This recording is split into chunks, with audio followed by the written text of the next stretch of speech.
So you feel like you got enough training with the full group? Yeah. I mean, look, we would love to have a perfect week of sunshine and everybody together and physical, tactical plans all set, but this is MLS. So we are just doing the best we can. When you have consistent training in a, style of the way we coach, I think by this time of year everybody should know pretty much what we're trying to accomplish.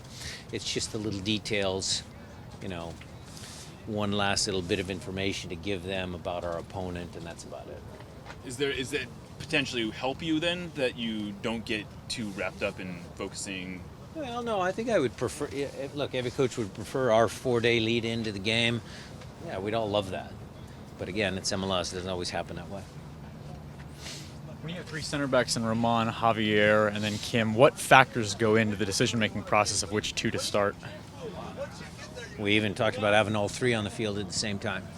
So, it's certainly a tricky proposition. But again, it's just, making sure you talk to the players honestly, openly, tell them how you feel, tell them what you're thinking for that particular match, and they understand. Along with that, how do you manage rotation with players coming back from international duty, having played minutes? You got this game and then potentially another game next week.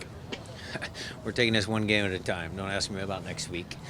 We got the guys that are here, that are healthy. Everybody's good to go. Victor's good to go. So that will be the biggest deal, just getting the best 11 on the field, and then we'll worry about the next game. How'd you see Victor Rodriguez here today and his process throughout the week? Good, very good. I told you guys earlier in the week if he's got through 2 full days of training, he'd be ready to go, but he actually made 3 full days of training. So if you are a Pacific Northwest guy, I'm sure you feel somewhat comfortable in this weather. Yeah. If you could pick the weather tomorrow, is this how you'd want it? For sure. Well, yeah, that's our home field advantage. I mean, we get, a little bit of wind, rain, swirling winds, big crowd. Guys love it. I love it. Do you expect Dallas to start to throw you off by going completely different to the last time they were here at We CenturyLink? talked about that.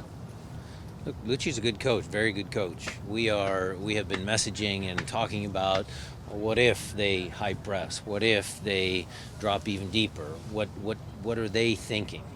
Sometimes as you analyze games on film, and it certainly is helpful again to have Gonzo, Jimmy, Preki, those guys, they almost analyze the film from the opposite direction. Like what do our opponents think about us? And that can give you sometimes some insights as to, what might manifest itself on the game. Zdeněk Ondráček has been on fire lately. What problems does he pose to your defense? Yeah, he's been on fire for his, national team. I think he's a good player, but came on against us as a sub, big body, back to goal type guy. Maybe not necessarily in the mold of a Dallas recent FC Dallas striker, but very talented player. Do you have any type of message, speech ready prepared before this game or anything like that? I don't need it. Players already had their own meeting and speeches. They're ready to go. They're tired of us coaches.